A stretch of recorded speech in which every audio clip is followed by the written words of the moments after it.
Mais il va falloir que je te fasse un trou dans la poitrine pour remettre le cœur en place. J'espère que ça ne fera pas mal. L. Frank Baum, le magicien d'Oz. Jeudi 5 septembre 2019. Elle ne démarre pas parce que la batterie est à plat. T'as des câbles?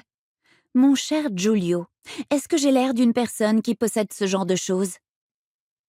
Giulio Maria leva la tête du moteur. Il avait ce regard hyper critique auquel j'avais eu le temps de m'habituer en 10 ans d'une amitié indéfectible. Alors, Blue, ma chérie, cette caisse va rester ici.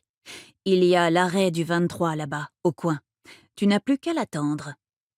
Son splendide t-shirt blanc était plein de graisse. Une mèche de cheveux sombres s'échappait de son éternel chignon.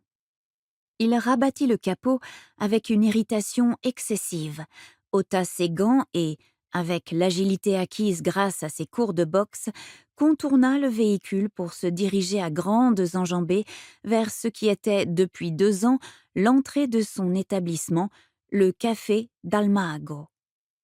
Je posai un regard laconique sur la 2 chevaux beige toute neuve pour moi seulement, puisqu'elle avait déjà pas mal de kilomètres au compteur, achetée à une copine de grand-mère Tildé, à prix d'amis. Eh bien, merci, le prix d'amis. Camomille, c'est le nom que j'avais donné à cette bagnole, même si Chronique d'une mort annoncée aurait mieux convenu. Et Camomille était mon dernier, mon inexplicable amour. Bien sûr, tous ceux de mes proches qui étaient dotés d'un peu de bon sens m'avaient chaudement déconseillé l'achat d'un véhicule d'occasion qui ne manquerait pas de nécessiter toutes sortes de réparations. Mais moi, têtue comme une mule, j'avais décidé de n'écouter personne et de n'en faire qu'à ma tête. J'aurais pu passer une journée entière à reparcourir cette existence, la mienne, constellée d'inexplicables histoires d'amour que je justifiais par tous les moyens, quitte à nier la réalité des faits. Et l'indéniable réalité des faits, cette fois encore, était que j'avais fait une grande, une magnifique, une monumentale connerie. Allez, ne fais pas ton susceptible. Je rattrapais rapidement Giulio Maria en essayant de ne pas tomber car une de mes sandales s'était détachée. Quand je lui saisis le bras, il ne fit même pas mine de vouloir s'arrêter.